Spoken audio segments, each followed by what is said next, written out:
Alrighty. Welcome to Reckless Banter. My name is Rain, and as you can see, I'm all alone tonight. But I do have a guest coming up.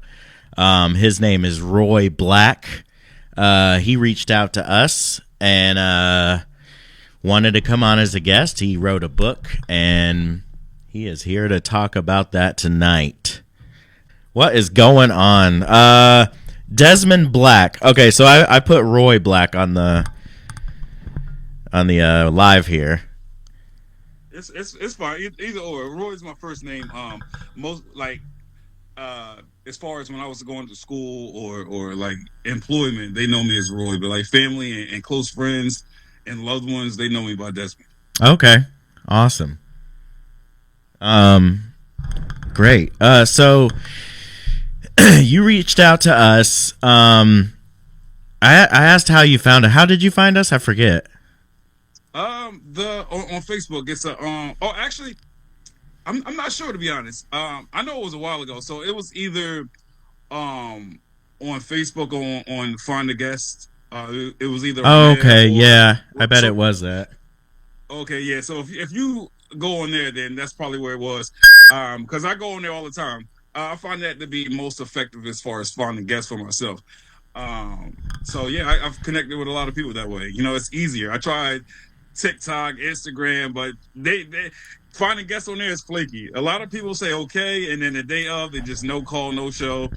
Yeah. So this has been effective. I never ran into a problem finding a guest on Facebook. So we used to be That Stupid Dating Show.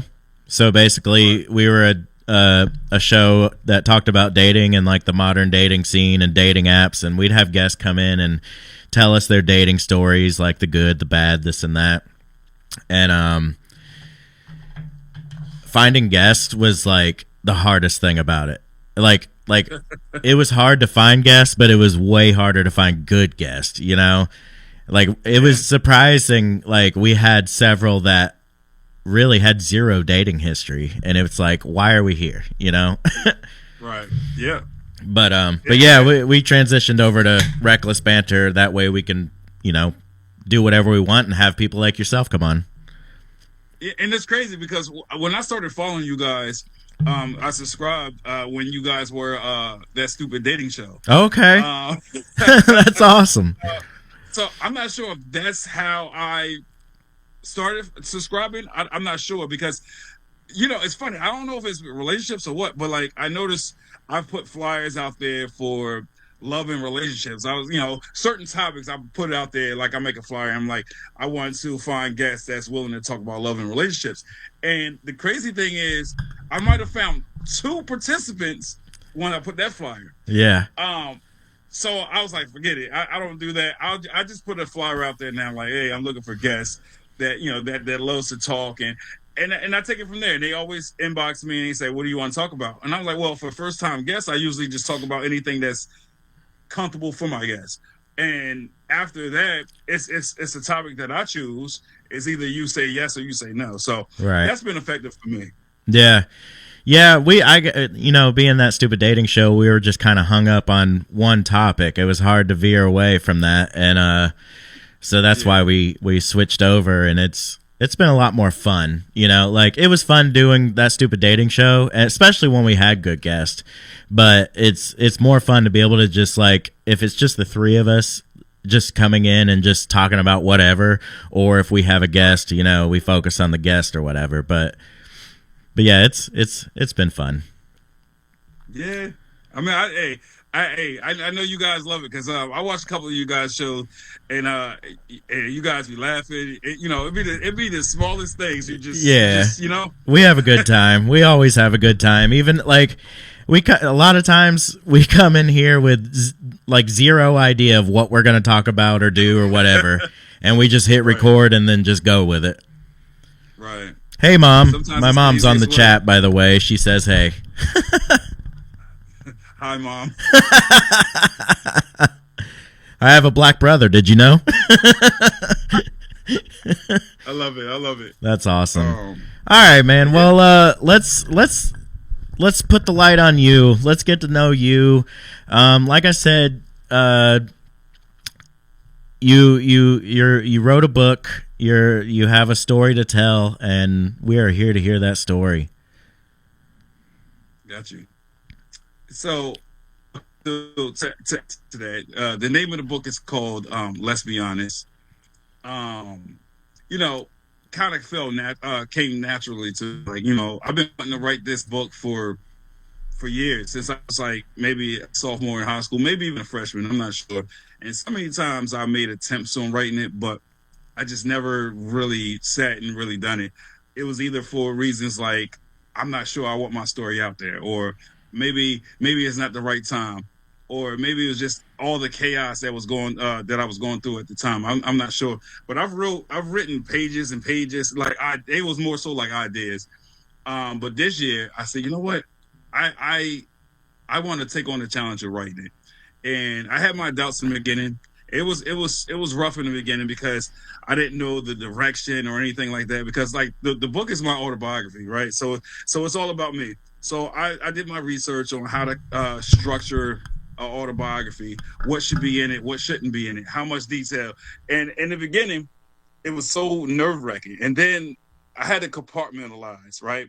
For me, I said, okay, if I focus on just doing 2 pages a day, and about a chapter a week, that's very doable, right? Like, so mentally for me, just knowing that I'm only going to focus on 2 pages a day, I was like, it's easy.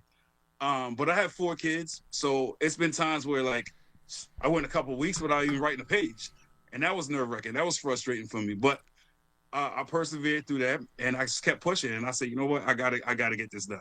So right now, it's not complete, but it will be complete next week, early next week. Did you So did you notice, like, when you basically forced yourself into that habit, did you feel a point where you felt like if you didn't do it, like, you were mad at yourself? absolutely, I am my worst critic. I am hard on myself, and I tell my kids all the time, don't do nothing in life if you're not going to do it 110%. There you go. Yeah. Because if you're not giving it your all, why do it at all? So one thing about me is, once I start something, I can't stop. I got to keep going, right? And if I miss my mark, then it upsets me. I Right. have some people in my corner that tell me, listen, you shouldn't rush. Haste makes waste, and I've heard that my whole life. And I'm like, I'm not being hasty. It's not that I'm rushing through it, right? It's just that I have deadlines. I have goals and milestones I want to hit. And yeah, it's like I just want to do it at all costs. So it's crazy because, before the book, like, I was doing my podcast. My younger brother told me, he was like, you don't think you putting too much on your plate? And I was like, nope. But this is the thing. Writing a book, I've noticed that I didn't have time to give that 110% in the podcast. So it's been times I wasn't doing the podcast, and then I was focused on the book. And then I tried to do both, and it was inconsistent. So I stopped the podcast for a while to focus on the book. And then I stopped the book for a while to focus on the podcast. And I haven't had my own podcast in like a month, maybe even a little bit longer, because I said, let me dedicate my time to writing this book. So now that the book is almost done, I will be getting back to the podcast very soon, like Yeah. early 2026, like January. I can imagine, trying to do a podcast and write a book at the same time could be hard because, like, to write a book, I would think you need to be in one total mindset and stay in that mindset, keep those thoughts fresh in your mind. And if you veer off and go talk about something else on a podcast, it messes up your train of thought. You know what I mean? Right. And on top of that, it's just that, like I said, I give it 110%. So I don't know about for you guys, but for me, oh my goodness, it's like I have guests and potential guests that blows my phone up. And it's not that I don't want to get them on, but like, my goal was 2 podcasts a week, Mm-hmm. right? And the thing is, going to Facebook on Find a Guest, I've had, like, at a given point in time, I have like 60 people, and I put their information in a notebook or address book. And then I'm like, all right, so based off of the conversations and the topics we're going to have, I pick and choose like that. So I'm like, all right, this conversation, I feel like I can relate to more. So let me add this person on this week. Mm-hmm. Or it's about availability. So it's like sometimes it's first come, first serve, and I'm doing that, and then other people get frustrated. I'm like, hey, 2 weeks ago you reached out, and you have all these other people on as a guest, but not me. I'm like, listen, I have like 60, 70 people. I have to, Yeah. to a week, and I know it can be frustrating. So that is time consuming. Like I have people from last year that just hit me up just this morning, and it's like, can I get on? So I'm like, oh, Right. listen, in January I'll get back to it, but I got to finish my book first. Yeah, So man. I would definitely I'd focus on the book. I mean, that's your life, you know. right. That's everything with that. I definitely want to get into that. So, I guess just kind of start from the beginning. Like I guess from where your book starts, or your early life, your upbringing, and all that. Got you. So all right. So the way I structured the book is, so the early chapters is talk about different phases of my residency, right? Like, I was born in Newark, New Jersey. So I was in foster home from the ages of 2 to 5. Separated from my mother, separated from my father. My mom and my father, they didn't get along. They didn't mesh well together. So I was in foster home. So first chapter is just talking about when I was taken into foster home. So that's from like birth until uh maybe 5 years old, right? Um, am I still there? Sorry, You still hear me? no, I can still hear you. Hold on one second. My bad. Oops. All right. Oh my God. Here we go. Okay. Sorry. Yeah, all good. So that's what the first chapter is talking about. It's just from birth and when I was in foster home. And then like the second chapter is just talking about, it's still talking about Newark, right? When my mom got us back, me and my younger brother. Hold on one second. So, okay, let's do it like this. Like, let's run through the chapters, and like chapter Yeah. 1, like I'll have questions. Chapter, we'll. Got you. You know what I'm saying? I So, I got you. and if there's anything you don't want to answer, please just tell me. It's okay. I Whatever. got you. Yeah. But so you went into foster care at 2 years old. Yes. Um, was it your parents that put you into foster care, or what Okay. led you to foster care? So what led to the foster care was, my father was an off and on drug addict. My mom she was very young, new to parenting, new-ish, or should I just say young, right? Because she had 3 of my brothers before me. So it was rough on her, so not having a stable place to live and things of that nature. So Child Protective Services intervened. So that's what happened. Okay. My father.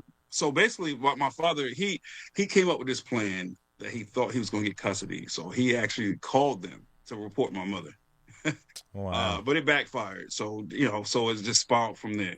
So that's how I was taken into foster care. Do you know either of them at this current time, or? What, my parents? Yeah.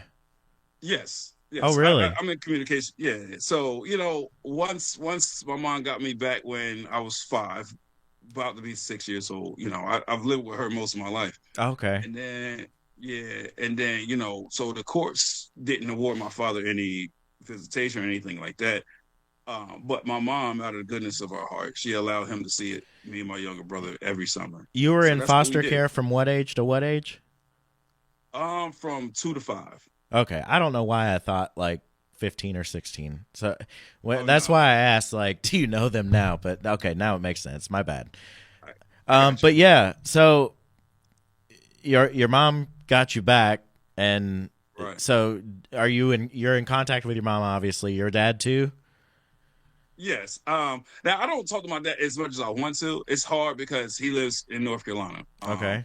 And I live here in Jersey with my mother. So, me and her just we talk every day. Yeah. My dad, on the other hand, like I said, he's up there in age. He's in his 70s. He don't have any patience like he used to. So even when we do talk on the phone, it could be 5 minutes and he's ready to get off the phone. I feel So, that. I hate I, talking on the phone. it's crazy. I used to love talking on the phone, but like now I hate it. I Same, do. The dude. only time Same. The only time I don't have a problem is if it's a thought-provoking conversation. Right. Like I like deep conversation. If you can come up with like a deep conversation and we in it, oh, I'm all for it. But other than that, I hate it. Yeah. I hate the redundancy of the same repetitive questioning from everybody. I really hate good mornings. I hate it. When people say good morning, I'm like, oh my god, Yeah. here we go. Dude, I like when I was, a teenager, I used to talk to girls on the phone for hours. And then, like I've had jobs where, you have a group of guys that you're in a whatever with, and you kind of talk to them all day long when you're bored, you just sit there and talk on the phone. And I've like had jobs where I travel, and so you sit on the phone with somebody else that travels a lot, and it's just like, now I can't stand being on the phone. Like, I hate it. You better be a very, very close family member if we're going to talk on the phone. That's why I was like, after you sent me all that stuff, I was like, no need to call. Yeah, I got you. It's funny you say that because my younger brother, I was just on the phone with him for 5.5 hours straight. Oh my God. It's crazy. It's crazy. It didn't feel like it. I looked at the phone. I'm like, bruh, we've been on the phone for almost 6 hours. I gotta get off the phone. But sometimes it just flows like that. And I haven't talked to him in like a long time. So I think that's part of it. Like, Yeah. Well, yeah. I mean, if you start catching up and you get involved in a good, deep conversation. Yeah. But yeah. So chapter 2. So all right, so chapter 2 is, my mom got me and my younger brother back, and we was in Newark. So it's just briefly from after she got us back, before we moved. That's what that's about,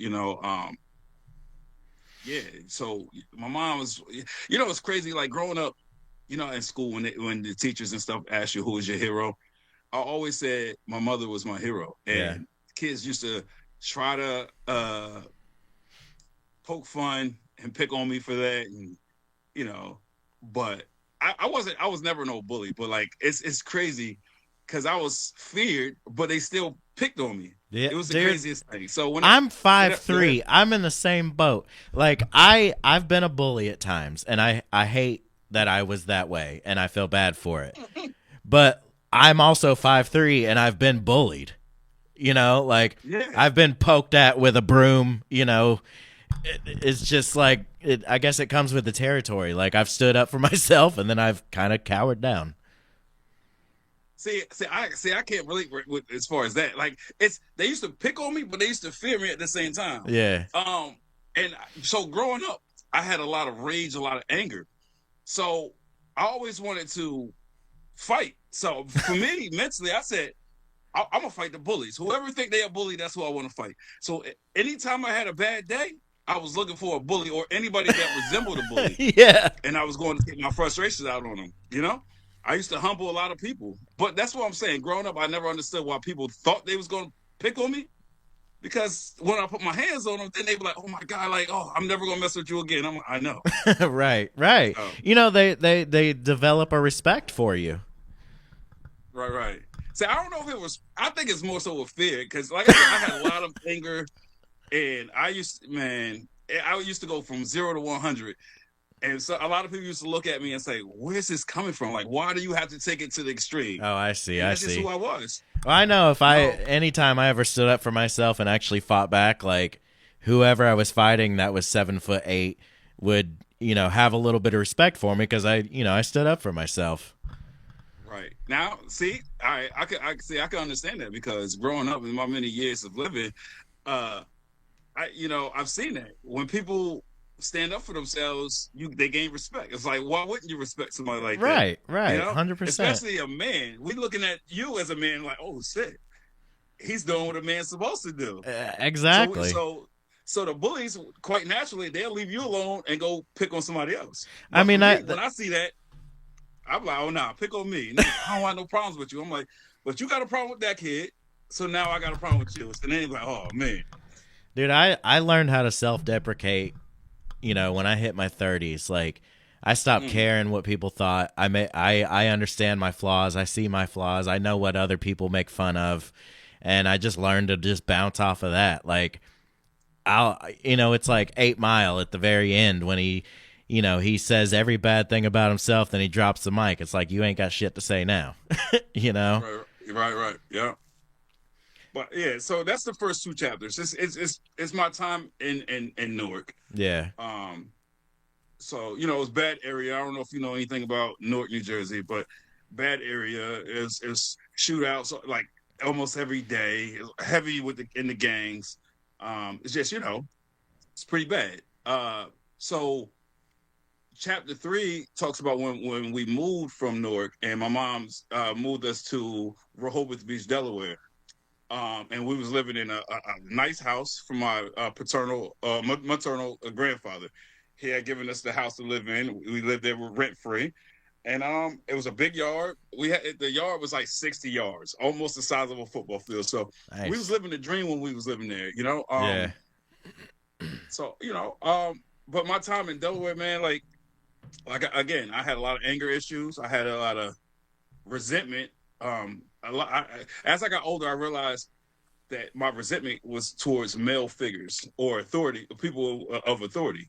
And I don't know where that came from, but it is what it is. And I went to a school called the Consortium, right? So in Delaware, the Consortium is a school for kids with behavior issues and also for like autistic kids.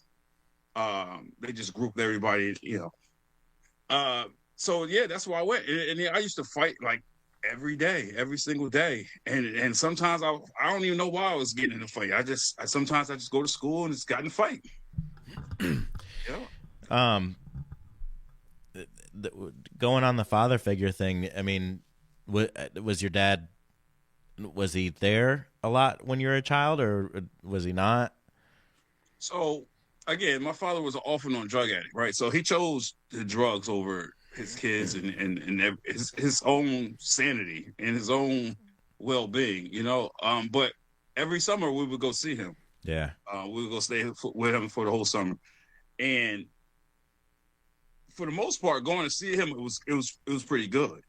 Was it it was him you said lived in North Carolina, right? Yes. Okay. So up until like when I was in foster home and stuff, he was living in Newark, right? With my mom, like they never lived together per se. He just came and go like he came and went as he pleased. Right. That's how that was. But he turned his life around when one day like he was high, drunk, and he got beat up by like 15 police officers, and they threw him in a dumpster in the alleyway. So he pressed charges. He took them to court and he won. So he got a lump sum. He got a settlement. And from that, he put himself through school and became an LPN, and then he became a registered nurse. Nice. So yeah, and he was doing good for a very long time. Like he still dibbled and dabbed with the drugs, but it didn't get bad until a little bit later, which I'll get into in a minute. Yeah. What was his drug of choice? Heroin. Oh, okay. Yeah, heroin. When I got old, when I eventually came to live with him, I remember one day I witnessed it, and it was devastating. I couldn't believe it. Like I knew about it, but just like to catch him was hard for me. To actually see it. Right. Him burning a spoon, and then I remember the very first time he was on the back deck, and me and my brother went out there. Then he tried to accuse us. He took the tourniquet off his arm, and he yelled at us and said, "Y'all doing drugs?" What? Like, what are you talking about? Yeah. So that's how it was. He always tried to twist it and pin it on somebody else, like he was in the right. Yeah. I that's sort of a normal routine for a drug addict, I guess, to throw it on somebody else. Which that's not, that's not saying anything bad, but when you're in that position, you don't want to admit to your, I guess, addictions. So let's talk about the Toms River Sands. So the Toms River, so I lived in Newark, then we moved to Delaware, and then from Delaware, okay. So when before we moved to the Tom's River, my mom had met this guy that she started dating at the time. His name was Kevin, and he had got a promotion to his job. He was a chef. He got a job in Tom's River, so that's why he moved. So the plan was for me and my younger brother to finish school out in Delaware while she moved to Tom's River, New Jersey with him. And that's how it was for a while. And we was living with my aunt Angelina. She didn't have kids at the time, and she didn't really have the patience for it. She was just trying to do it because my mom was her sister. But it's crazy, it's cruel. A lot of people frown on it, but she used to just her form of discipline was to put us in a room. We had black bags up against the windows and underneath the door, so we had no light at all. Took all electronics, and she used to call it the dungeon.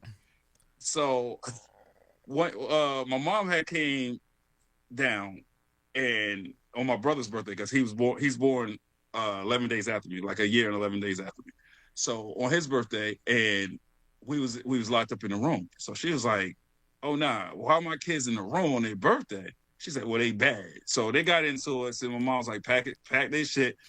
I'm moving them with me to Times River. So that's when we moved to Times River, New Jersey. And her hopes was that it'd be a fresh start. And more so for me, not my brother, because he was always the favorite. I was always the black sheep, and everybody always said I had problems. So her hopes was that I was going to turn my life around for the better, and that all the behavior issues will be behind me. And plus, she wanted me in a regular school because in Delaware I was in the consortium, and I started to integrate into regular school, but I wasn't. So when we moved to Times River, none of the schools wanted to accept me. They said, "Oh no," because the little file cabinets. I'm not bragging about it, but they had 4 file cabinets just for me. Yeah. And so the schools was like, "What in the? We can't bring him in." So my mom pleaded with them. Was like, "Listen, he changed. He's healed." And so when I came to Times River, I kid you not, it was just like 6th grade, and I was perfect. 6th grade. I had one altercation that people committed me for. This kid, he wanted to fight, and I just walked away. It took a lot out of me, and my blood was boiling. I was ready to go, but I didn't. So they commended me for walking away. And they said, with a record as extensive as yours, and you didn't give in. So that was 6th grade. So cool. Started off on a good foot. Come 7th grade, I don't know where it came from. I had this urge and this desire to be the class clown. And I was always getting kicked out of school, suspended for the little dumbest things ever. Yeah. Like the teacher be talking, I might tell a teacher, "Shut up." I might, the little spitballs back in the day, I used to do that. Yeah. I don't know where it came from, but that was who I became. And then my mom looked at me like, "What is going on?" You know what it took for me to get you out of that kind of school you was in into a regular school, and now you acting up. And my whole thing was, well, I'm not putting my hands on nobody, right? So in my mind, that's progress. Yeah, I'd say so. But I think I got in maybe like 2 fights in 7th grade too. But I started doing dumb stuff, like skipping class and going to the gym locker rooms and busting open busting the locks off the lockers and just taking everything that I wanted. Oh my God. Right. And I always had like a hustler mentality. I just do those things and just resell everything. Yeah. And that's how I was making my money. My mom said, "Oh, I can't afford it," or "I can't give you this, I can't give you that." Well, I was making my money by doing stuff like that. Selling stolen goods. Yeah. I mean, at one point, almost every day where I was living, it was a Wawa on one side and a 7-Eleven on the other side. I hit up both of them, and I was stealing candy and reselling it in school. Like if the candy was 50 cents, I go to school and I sell it for $1.25. Yeah. Right. And a lot of people say, "Well, how much money could you have been making?" I mean, I was making money, and then like my brother, my brother was doing it with me, and one day I was envious because he had a friend, and one day they came home with $300 like in a week's time. And I was like, "Oh shit, I got like 100. How did y'all get like 300? Or I might have 60. I'm like, how do y'all making all this money?" So then, yeah. That was us, man. It was just very mischievous. You When know. you were uh jacking all this candy, did you like did it did you feel like it was okay to do that? Like I guess what I'm saying is like I kind of thought about something like this like the other day, like somebody that's growing up, we're kind of how we grow up is how we're raised, I think. And Right. like certain things like kids just think is okay because their parents just kind of allow it to happen. Do you felt like you were Right. doing something that you felt was okay, or you just didn't care? Well, so to be honest with you, I at that age, I don't think I really gave it any thought, right? So one thing I've learned from writing this autobiography is it's like certain triggers and it allowed me to do a deep dive and soul searching. And I think a lot of my behavior issues came from a broken home. That's why I'm a strong advocate for keeping a home together by Right. all means necessary, right?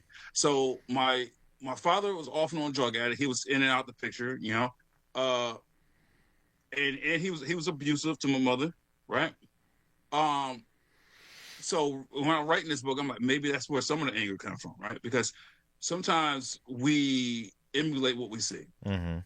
My mom was a single mother, a young mother, trying to make an honest living. So my mom was working like double, two jobs. So she did what she could for us, and but she wasn't really there. She was putting us off on this person, that person, whoever would watch us, and that's how it was. So that's where like a lot of the rebellious behavior came from.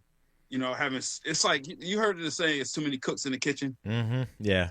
It was sort of like that. You have so many different voices, and there's no constant structure in the household. Yeah. Like we never been punishment and nothing like that. I think my mom was afraid to punish us. I think my mom was afraid to have us feel like we wasn't loved or wanted. Right? I think that's where that comes from because she wasn't there, not by choice because she was working. I remember at the time she was working at Dollar General and she was working at the YMCA. And before this, when we was in Delaware, our main babysitter, she was in a wheelchair. She was wheelchair bound, so she couldn't do much. And me and my brother, we took advantage of her, and we used to sneak out the house when she said not to. We used to do everything she said not to do because we said, "What's she gonna do? She can't come get us." Right. And looking back at it now, like I hate it, I regret it, but that's who we were at the time.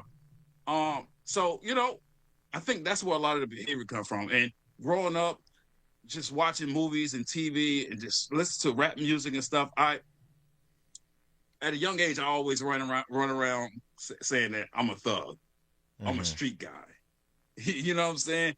And when you have that kind of belief, it's like you don't care. So to go back to what you were saying, I don't think I cared at that time, Yeah. right? So yeah, I think that's where it comes from. And then it's like getting in trouble. Like even when in school, like in high school, like getting arrested for like simple assaults and stuff like that, I thought that was cool because that's what you see on TV. They portray it like it's the cool thing. Gave you But as rep. I got older, right, but as I got older, when people start looking at me in a negative light, then I'm like, I got to make a change because that's Mhm. not the image I want out there. I want people to accept me, not push me aside. You know what I'm saying? So it took a long time for me to get it. It really did. That's really interesting. I feel like you and I have a lot in common. Mm.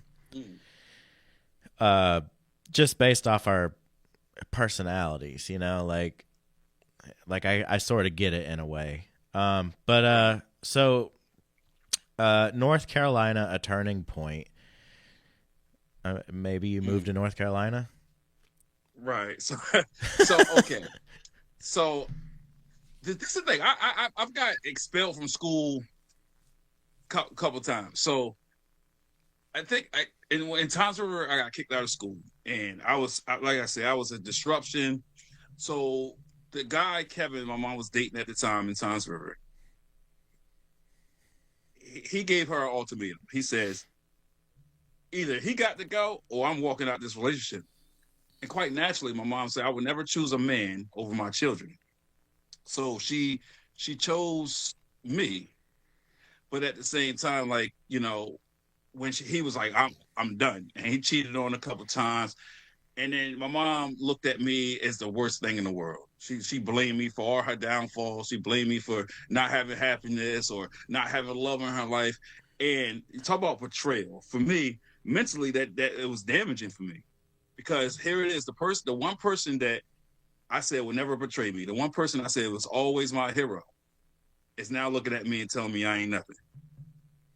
You know, it cut deep. So I love my mom to death. But we bump heads all the time. We do. So I went to live with my father in North Carolina, and I hated it, but I was like, I got kicked out of school. What can I do? And it my first year with my father it went very well. It was good, no problems. And he slowed down on the drugs. He wasn't really on it like that. Now, when the summertime came around, my brother came for the summer, and he was supposed to go back with my mom when the school year started, but he's decided, nope, not going to do it. I'm keeping him. So then it was a whole kidnapping thing when the police in both states was talking about it. But then ultimately my brother said, I don't want to go back. I want to stay here. So my mom just gave in, and she allowed it to happen. And then the thing is, he didn't have that live-in experience with his children. So having me and my brother full time, he resorted back to the drugs, and it was heavy. It was pretty bad. Guess he got overwhelmed. Yes, overwhelmed. And then, like I said, my brother was always the favorite. So even when he did wrong, I got punished for it. If I spoke up for myself, I got punished for it. And me and my father got in a physical altercation maybe like 3 times. And he sent me back. He tried to send me to the crazy house twice. The first time, I was like, I don't care. Anywhere is better than here. But then 5 weeks later, I'm still in there. Now I'm looking at my father like, oh, anything you want me to do, I'll do. I just get me out of here. So that's how it was. My father, I don't know, man. Like, our relationship was it started to drift apart. It was a big wedge there, and we didn't see eye to eye. My brother got arrested. He put his hands on me. So I used to stand up for myself, and I used to have a lot of anger issues, like I said. So fought him again. He sent me away. You said your brother got arrested, so he put his hands on you because of your brother? I mean, I guess because my brother was always the favorite. He never wanted to look at my brother as having a fault or a flaw. And he always looked at me as like I was the devil or I corrupted him. So that's just how it's been like my whole life. It's like I always got in trouble for, I don't know, even when I was doing right, So mentally for me, it was tough. Like, I never really believed in the whole mental health thing until like a couple of years ago. Then I started to be a believer because I still suffer from childhood traumas, right? Like abandonment issues. Like, I feel like I was abandoned and I felt unwanted, devalued, demasculated a lot. And I always felt like it was the world against me, right? So my animosity, my resentment was at an all-time high. Somebody look at me wrong, I'm like, what do I do now? And I'm like, oh, it's because I'm living. Now, I never was suicidal or nothing like that, but it's been many a times I said, well, the world would be perfect if I wasn't here, right? And that was my mindset. So a lot of times people don't take in consideration people's mental state of their mental state. But that's why I'm an advocate for mental health now. I know a lot of people need people to talk to. A lot of people scared of therapy, or they look at therapy as a weakness. But I'm just here to tell people that they're not alone, and it's okay to seek help if you need help. Like, I see a therapist once a week now. And it helps. Yeah, most people don't realize that what you feel or what I feel is what millions of other people feel. Right. You feel something or think a certain way or feel a certain way, and you're like, I'm the only person that has ever felt this, but in reality that's not the case. Right. And a lot of people don't realize that, and that's I think what hurts them the most is they think they're the only one, but they're not. Right. So I mean, yeah, it's tough. Like, one of my character flaws is, or personality flaws is, I shut down and I isolate a lot when I'm depressed and stuff like that. Like mentally, I know I need somebody in my life. Mentally, I want somebody to connect with me and help me through it. But like, I don't know, I just don't do it. Like when I advocate and I tell people, I was like, reach out to people, right? It is crazy because I don't take heed to my own words. It's just hard for me, and I think that's because growing up with the abandonment issues and feeling unwanted or unloved or unappreciated. I think that's where that comes from. Do you It's think? hard. Do you feel like you don't reach out, but do you feel like if it got to a certain point, would you reach out? Like, do you feel like you have to be pushed to a limit before you reach out?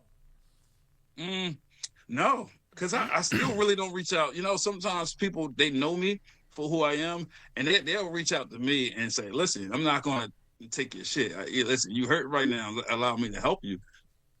I think it takes for people that's determined Mm-hmm. and people that's going to tell me to shut up, and they there for me to open up, because I have a hard time opening up to people as well. Which is I don't know why, I just do, but it's a comfort thing. If I feel like if you make me feel comfortable enough, I'll open up. Right, like Well, when I first got introduced. Go ahead. I'm sorry. I was just gonna say it sounds like a fear of judgment. In my yes, I did put that in the book. Come to think about it, I said I think it was being judged. Yes, because I've been judged my whole life. And the one thing that still haunts me now is no matter what good I've done in life, I can climb the highest mountain and people always still look at me and say, wait, shit, you ain't going to mount the name. Right. And it cuts deep. And some people tell me, like, those are just words. Why does it bother you? I can't tell you why it bothered me. It's something that I had to endure my whole life. So it just cuts deeper than most people, I feel like. Yeah. You don't know why it affects you the way it does. Like I've known people in my life. It's like, why do you let this get to you? Like it literally means nothing. Like what I think about you or what anybody thinks about you, like don't read the comments. Like if you have a viral video, don't read the comments because you're going to have every angle of everything you can possibly think of about yourself. Like you don't need that judgment because that judgment doesn't matter. Like you understand that it doesn't matter, but at the same time, it still affects you, still bothers you. Like, Right. is it just a trigger in your brain that you just can't stop? Like you can't control that. I think so. I like I said, writing this book, I try to pinpoint it, and I can't. But I'm telling you, writing this book has brought a lot of things to light, and it allowed me to uh, really deep dive and understand myself a little bit more. But I haven't understood myself fully, right? Because I would like to come up with an exercise or try an exercise to make me feel differently and approach things differently. But I do commend myself. I give myself a pat on the back for being as strong-willed as I am. I mean, I have made a tremendous turnaround in my life. Um, Yeah. whether people want to admit it or not, I have. Like, like in school, I had 11 scholarships for track and field, and not one person. Well, no, besides my father, strangely enough, he the only one that commended me and was pushing me to do great things. Outside of that, my family and people I thought was my friends still told me I wasn't nothing. So that feeling of being judged and just ridiculed and stuff has always been there. And I always felt like I have to prove things to people, you know? So sometimes I might overdo it. I might do something and excel in it, but like kind of, for lack of better words, like shove it in their face kind of thing. Mm-hmm. Right? It's like, oh, look at me. Because like I said, I felt unwanted and unappreciated. So it's like when I do something that I know this is great, You want to show it when off. yes, and I just want that acknowledgement. Yeah. That's all. It's not. I ain't got to be famous, nothing like that. I just want the recognition. I want the credit. Could I be want, the raise of an eyebrow. right, It doesn't right. have to be millions of people. Just somebody to notice you. Yes, and that's where it comes from. That's all I want. Like, I often tell people, you know, men rather, they always say, "Oh, women want security, women want love." I'm like, no, humans want that because I'll be damned. With me, I want that love. I need that love. I need that connection, and without it, I do feel lost a lot of time. Right? Not saying that I don't have self love because I can do, but you still need those things. Still need that as a man. I still need that security, that sense of security. So, you fear of abandonment wasn't that one of the Yes. so fear of abandonment? Do you think that's from your parents, or like you? Why do you feel like everybody was so against you, or poked fun at you, or made you said things about why what makes you feel like, or why? Oh, so I think because of like the anger issues and stuff, but like everything stems from something. So I think the absence of my father in my life, I think the big growing up in a broken home and going from place to place, and the whole foster care system really scarred me as well. Um, I think that's where it comes from. Like especially like when I was in Delaware and I was going to that school, the consortium for behavior kids, a lot of the criticism came from that. People used to look at me and say, "Oh, he's retarded," or "He's dumb," or "He's this."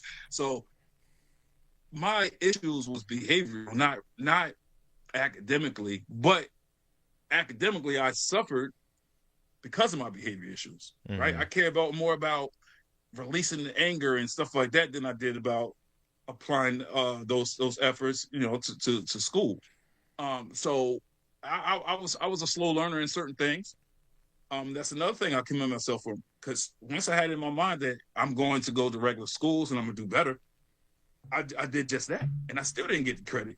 It's almost like people still looked at me as the same person from back then.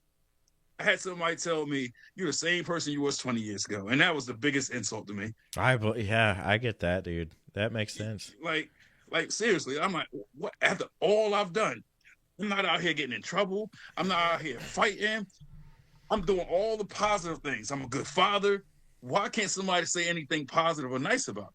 So that's why I say I still suffer from childhood traumas because even now people just they find any and everything to criticize me, but they never give me the credit or recognition. So I sit back sometimes to myself and I think, why?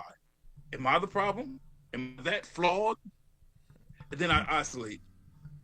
Or reach out and I just won't talk to nobody. I think a lot of people, a lot of people throughout your life, they're only there at certain points in your life. So whatever it was, or whoever you were at that point when they saw you for that small period of time, imprints on them, and that's who they think you are for the rest of life. Right. People don't realize people can change or grow up or whatever, like people tend to be just one track minded, and like that's that person. That's how I know them. It's like a duck imprinting on a whatever. And that's exactly how I feel. So I really take solace in the fact that like my success, every milestone that I hit, I find solace in that. I really do. Like, let me see. I'm trying to think of something. Like, I love cooking. So when I was talking about getting a food truck, people laughed. And I looked at them like, dang, this is crazy. My whole life, I still can't shake. I can't escape this kind of torment. So I bought a old FedEx truck, and everybody said, "You stupid! That's the dumbest thing you could have did." Okay, I think it's great. I'd love to buy an old FedEx truck. I started posting buying the equipment, putting it in there. Yeah. And guess what? All these people got their hand out. You're making progress. You're making some good strides. You think I can work for you so you can pay me? I'm like, oh, okay. But you just told me I was stupid for getting it before. Right. You didn't follow my dreams. You didn't encourage or promote my dreams. They're just there at the finish line. And now you're looking at it like, what can you profit? What can you gain Right. at my expense? It's not going to happen that way. So that's just one of the things. Even this book, when I started writing it, people was laughing, right? I started talking to editors and you know, stuff like that. Now everybody see that it's real. And people say, "Oh, can I go? Can you put me in your dedication? Things like that." I'm like, why would I dedicate anything? Like, why would I give you a dedication or a shout out when you was criticizing me the whole time? You wasn't. It's a saying. You wasn't with me when I was shooting in the gym. Like, Right. why would I do that? Yeah. So it's just no matter what I do, I still can't shake it. Yeah. It's tough. I get that, man. That's it. People are gonna people, and it for some it's unfortunate how you're reacted to, or people deal with, you know, how you're dealing with life. But Right. yeah, that's rough. Right. I just want to add this too. I meant to say it before, but you know, one of the craziest things is women for me. Women. Like I've been with a lot of women in my life, and when my therapist brought this to my attention, and I started to write it in the book. My therapist said, "Why do you think you've been with so many women?" I said, "I don't know." I said, maybe because of the abandonment issues, maybe because the betrayal I feel from my mother, because my mother was the closest thing to me. You know, obviously she's my mother, not my father, and at a very young age, like, you know, my mom and my dad wasn't together, right? I never wanted them together. They're two different people, and it just wouldn't have worked out. But at a very young age, I'm saying like 5, 6 years old, I always told myself, my mom don't need a man in her life. I'm gonna be that man. Like anything she needs in life, I'm gonna be able to provide for her. So I think the feeling of betrayal from my mother has pushed me towards these other women, because the one thing I've learned from writing this book is if you show me love or attention, then I'm gonna cling to that. I don't know if that's a flaw. I don't know, but that's like, even female friends that I'm not attracted to, I treat them as if they was like a girlfriend type of thing, like that same kind of affection. Like we might go out and I might buy dinner, right? So, relationship stuff, you know. So, and it brought a lot of women in my direction, but that's also been my downfall too, because they get clingy, they want a relationship, and then I lost a lot of friendships that way. But for some reason, when it comes to women, it's just that desire to have that female presence is there. It's heavy. Have you been in a lot of long relationships? Long relationships, no. A lot of short relationships? My longest relationship was 8 years. And then before that, I think the longest was maybe 4 years. Okay. And then anything beyond that, I think, was like a month, 2 months, 3 months, things of that nature. Yeah. You know. Huh. Yeah, I mean, and a lot of men get in a relationship, or a lot of people rather, and they get in relationships like, this one's going to be it. This was it. And I know I said that plenty of times. It just didn't work out. Yeah. Yeah. But I think a lot of it was infidelity for me. You know, that cost anybody, you know, infidelity. But it was hard for me to give my all and commit to somebody, because one, I didn't grow up in a household where it was committed, and also, like, I didn't feel like nobody was committing themselves to me, just like in life in general. Just like I said, I always felt detached from people. I always felt like I wasn't wanted or loved, appreciated. So it was hard for me to, you know, I tell people this: if you can't love correctly or completely if you don't love yourself completely. Yeah, I believe that. I believe you have to truly love yourself in order to, you know, you have to truly love yourself and be okay with yourself in order to give that, you know, give extra to somebody else. You know, you have to be able to take, I don't know how to put this into words, you know, like, you know, you have enough for yourself and you have enough to give to somebody else, because you don't need to give anything else to yourself. you know. Right. And it's also if you wasn't loved correctly, you can't love correctly. That's Right. that's another thing I like to say. Right. And for me, I didn't feel loved. So I wasn't taught how to love. Well, if you're So not loved correctly, then you don't understand love. You don't know what love is. exactly. Exactly. So mentally I might say I want to give my all to somebody, but I wasn't taught that way. Yeah. And it was difficult. And I've lost a lot of good people in my life like that. Yeah. And it's one of those things where you kick yourself in the ass and you say, why? Why am I keep making the same mistakes? It's how I was brought up.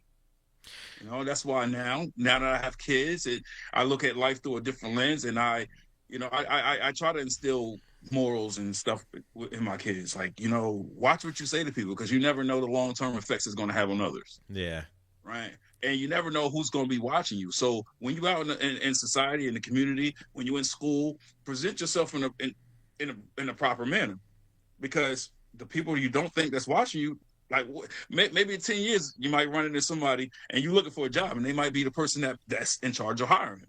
So Mm-hmm. you want them to look at you and say, oh yeah, he's a respectful kid, he's always been a good guy, his head's on his shoulders, let me give him an opportunity. And that's one of the things I had to learn the hard way. Yeah. Um. Yeah. Your story sounds super powerful, and I love it. Without giving away too much of your book, I want to know like where you're at today. What with everything you've gone through. Currently today you're finishing up a book. What else? Where are you at today? How do you feel today? Well, this year has not been kind to me, but 2026 is in a couple of weeks, and I'm optimistic. I'm a positive person, and I don't see negativity. You can bring me a whole box of negativity, and I still won't see negative. Yeah. I feel like it's a positive in every situation. So, that's another thing I was forced to learn. Right, like you got to be strong.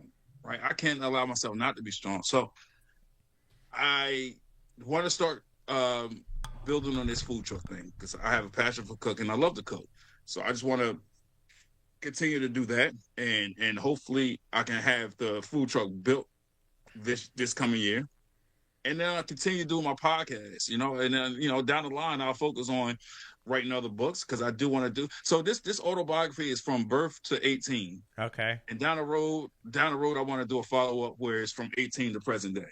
Yeah. But I'm not in a rush to do that. Like I said, I gotta get this one out there first, and then I'm always creative. I'm always thinking about new things.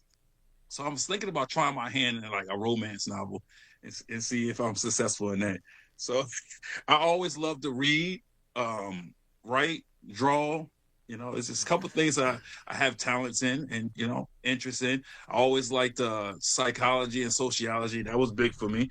I try to major in that, but yeah, I don't know if you ever seen the textbooks, but there's some big words, and I bought me a dictionary just for that. And after a while, having a headache, I'm like, I can't do this.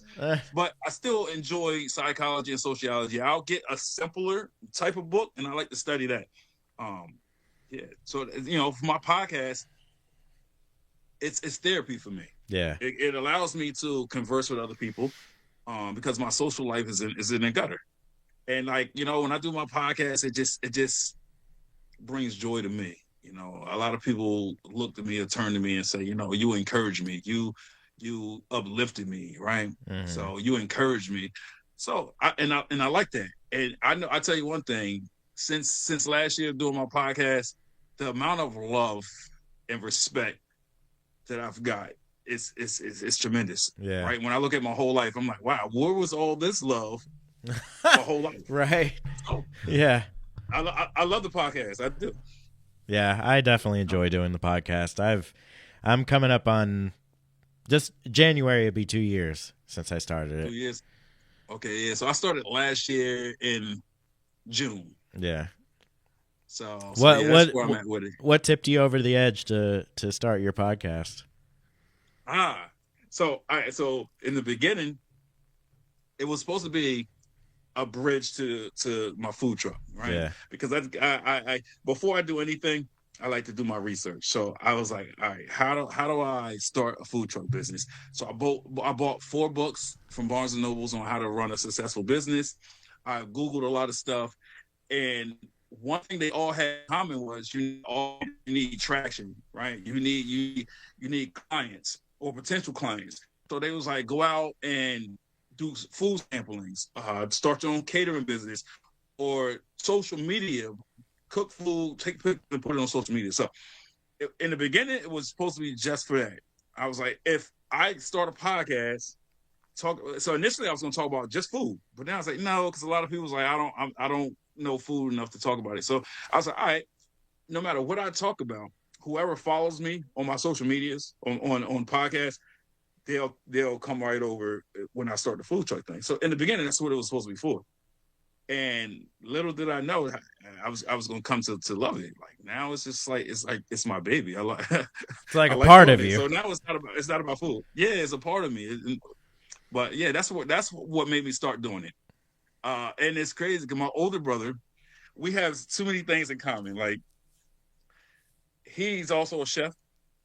He started the podcast. We talked about doing the podcast, but he did the podcast first. Mm-hmm. So then I was like, I felt discouraged. I was like, I don't want to do it. Not discouraged, but I didn't want to do it because I didn't want nobody to say, oh, why are you trying to be like him? Yeah. You know? So then I was like, all right, fuck it. I can't worry about what people think about me. I'm just going to do it, and I've done it, and now I have over 1,000 subscribers, so that's a milestone. That's awesome. Yeah, and I'm still getting it. It took me a long time. Like I said, I started last year, like June, and then early this year, maybe like February, March, something like that. Then that's when somebody called me and said, "Yo, when's the last time you checked your subscribers?" And I looked, I'm like, "That's crazy." Yeah, he just crept up on you. So I got these shirts made. I got hats made. So it's the 7 Tripping Podcast. Nice. And a lot of times when I'm walking out, I go to the store, I go to the mall, I go wherever. I wear it. And I kid you not, almost every day somebody will stop me and say, "Hey, what's that about?" And then how can I find you? And I turn around because on the back it's got my social media handles. Yeah. And then people will follow me. They follow me. They find me on Facebook. Hey, we ran into each other in the store. Like a good show. So I like it. I love awesome. it. And it brings a smile to my face every time I hear something like that. It do. So it's that encouragement that makes me keep going. And you know, and I'm like, there is good people out there. It is people out there that's going to give me recognition. I only wish my family would have gave it to me for all these years. Well, you know, the people that love you the most are family. Mm. You know, the ones that stand behind you and support what you do. That's whether it's blood or not. That's family. People that really care about you. That's true family. Got you. Yeah. Right. Well, it's just go ahead. No, go right ahead. No, I was just about to ask you a quick question. I was going to ask you the same question you just asked me. What made you start the podcast? Well, I've wanted to do it for a long time, and I just kind of never knew what to make a podcast about because I'm into so many different things, like whether it be like RC cars or skateboarding or podcast or this or that, whatever, you know? So it's like I don't have one true thing that I can sit there and really talk about, but I come across a podcast called the Whatever Podcast. I don't know if you've seen it or not. Like they're all over TikTok, all kinds of videos. But it's mostly a dating podcast. But all the guests that they bring on there, all the women that they bring on there are like porn models, this, that. You know, they require a man to make $500K a year, whatever. And I wanted to take that and kind of bring it down to a normal person level. And then, you know, like I said earlier, got tired of talking about dating and we just wanted to talk about whatever. And so, you know, that's kind of where we're at today. I enjoy it. I really do. Like, it's something that I'm dedicated to and I do every single week, no matter what. And it's just like, I can't break that cycle. Because when I first started, I told myself, like I promised myself I was going to at least release one episode a week for an entire year. And right off the bat, I ended up like doing 2 episodes a week and just then went back to one episode a week, and I managed to hit that record, and then still to this day there hasn't been a weekend that I haven't released an episode, at least, or a week, I mean. But yeah, I just enjoy it. It's fun. I got two co-hosts that are a lot of fun, and we can just come in here and talk about whatever and enjoy it, and it's something to look back on too. Like when I'm 80 years old, I can go back and listen to when I was 36, 37 years old, 38 years old, whatever. Right. It's just kind of like a time capsule, Yeah, it's weird. My kids watch my podcast, and it's weird for me. My oldest, he played football, and his friends from school, they might see me in the store. I'm like, good podcast. I'm like, oh my God. Like his friends subscribe. Yeah. And I'm like, why are you guys subscribing to my channel? And then they get their parents to subscribe, and it's crazy. But yeah, so like I said, we both have our own podcast, and one of these days I hope to have you and your two co-hosts on my show. Yeah, we'd love to, man. And like I said, man, your story's been great. I look forward to your book coming out, because I would like to purchase a copy myself and read it. But this has been a lot of fun. If you want to take a minute and let everybody who is listening now and who's going to listen know where they can find you and find your book, when it comes out and all that. Got you. All right, so my YouTube handle is at Desmond Black 620. You enter that. That's how you find me on there. And let's see, on TikTok and Instagram is the Sipping and Tripping podcast. You'll find me on there. One of them, I forgot what it is. Instagram, I think it is. It's called the Sip and Trip podcast, because it wouldn't allow me to put the whole thing. I don't know if it's too long or whatever. I like the Sipping and Tripping name. It'll pop up. Yeah. Hey, I'm real quick. I was going to tell you how I came up with that. Yeah, that I'd like to know. Name. So I was managing at a restaurant, and one of the other managers, like every time he called me, he was like, "Are you sipping on something?" I was like, "Yeah." He said, "Oh my God," and he knew I was going to do the podcast, so he was like, I got a name for you. Since you've been trying to come up with a creative name, what about the Sipping and Tripping podcast? Because you always sipping and you always tripping. So I said, you know what? Cool. And that's great. I loved it. I used it, and a lot of people, they were like, "Yo, I love it. Where'd you come up with that?" Yeah, it's like, a great name. As much as I want to take credit, I didn't come up, but I don't drink anymore. Yeah. But I did, and my podcast is one of the reasons why I don't drink, because the first couple episodes, the longer the episode went on, the worse you'd get. Yeah. And when I watched it on replay and I was slurring, it was crazy. But when I stopped drinking this year. I want to say March. My words came out more fluent, more clear, and it's just been all around better. Right? It came out. It was a better product. So you can think more clearly too.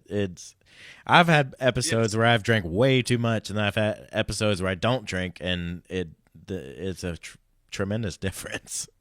It is, and plus also, I had a situation when I was intoxicated earlier in the year. So, like I said, it was for the better. Yeah. So sometimes I go out now and people are like, how are you 40 and you don't drink? What? Totally get it. Yeah. But yeah, and as far as the book will be on Barnes and Nobles. It will be on Amazon and a couple of other little smaller markets like that. But yeah, I'm about to start the promotion part of it, so then I will have more details on how to find it exactly. But it will be on Barnes and Nobles and Amazon. Awesome. I will have only ordered 30 copies of my own book. Uh-huh. So people that want it, I can do autograph copies. Nice. Because once you order it on Amazon and Barnes & Noble, it won't be autographed. So yeah, right. I will have physical copies on January 26th, I believe it is. I will have physical copies. Uh-huh. So that's exciting. I can't wait to have the physical copy in my hand. You gonna read your own book? I am. Well, the thing is, I'm writing it. So before I submit it, Yeah. final, I have to reread it because they's like, however you submit it is how it's going to come out. Okay. So I have to read it to make sure everything is how I want it. That makes sense. It's it's like going back and listening to yourself on a podcast. Yeah. But yeah, when you read it, it's kind of different. No, it is, but I have to because the thing is, it's very expensive, and I never. And then I say this, and I let you go. Like, writing my own book, I didn't know that it costs me money. Right? I thought this is mine. Yeah. It's very expensive. So I'm trying to go the cheaper route. Like they said, just for an editor, it was like $1,100. Yeah. And I was like, nah, I can edit myself. And then they was like, well, that's when they told me if once you submit it, if it's typos. So now I was like, dang, I almost got to reread it now. That makes sense. You should also, though. Like, you should. The promotion. I didn't pay for a promotion team. I ain't paying for that. They was trying to charge me $2,500 just for promotion. I said, I'll promote myself. And hence one of the reasons why I was reaching out to people as far as telling my story and talking about the book a little bit on a podcast, because for me, I was like, that's me promoting. I have a feeling if I were to write a book and then go back and read it, I would end up doubling my time in writing the book because I'd think of all these things I didn't think about writing it the first time. That happened to me way too many times. So that's why I told myself, nope, I'll reread it at the end, not while I'm writing it. Because sometimes I'm like, it was a chapter, I said, oh, I completed it. And I go back and read it, and then here I am. I'm like, oh, I'm just going to add a sentence. And then next thing I know, a sentence turns to an extra 12 a whole nother. Words. Yeah. Yeah. And I'm like, man, so that's how I got sidetracked a lot. Because then when I sold myself 2 pages a day, now I'm not working on 2 pages a day because I keep adding on. Yeah. And it's crazy because I feel like it's going to happen again, because some of the things in my story when I was younger, like my mom, my brothers, I interviewed them. I had them on a recording, right? So now I still have to go back and take that from the interview and piece that together where it fits in the book. Right. So I'm like, this is insane. So maybe I won't go that route because I'm trying to get this out. I have a deadline, so I got to see what that looks like. But it's great, and I appreciate you for having me on today. Yeah, absolutely, man. I've enjoyed it. It's been fun. I look forward to getting your book, and I wish you the best of luck, man. I don't know if I could write a whole book myself. I could maybe write a little, kids book. Way in the beginning. That's another venture I want to do. I want to try to do a children's book. I do. But then that's even expensive. Even though it's very short, you need to pay for an artist and an illustrator. Right. Yeah, true. I can draw, but I ain't. Yeah, not good enough to. It's kids' books. Yeah. So. Yeah, that's awesome. It's a lot of things in the works. But you can do it. If you put your mind to it, you can do it. I know that's cliche, and a lot of people say that, but it's the truth. I 100% believe that, dude. Same. Well, cool, man. I've enjoyed it. I really appreciate you coming on. It's been a lot of fun. I'm going to, let everybody know where they can find us. We're on all social media. YouTube and Spotify are our main, but you can find us anywhere you listen to podcasts. And we've really enjoyed having you on, man. This has been fun, and really appreciate you coming on. I'm going to let you go from here. But I'll be in touch and let you know, episode will be out this Sunday. Yeah, this Sunday. Yours is on Sundays? Yeah. All right, I'll definitely tune in. Perfect, man. Well, I appreciate having you. I will talk to you soon. Have a good one. Perfect, man. All righty. Yeah. Thank you guys so much for listening to Reckless Banter. I am out.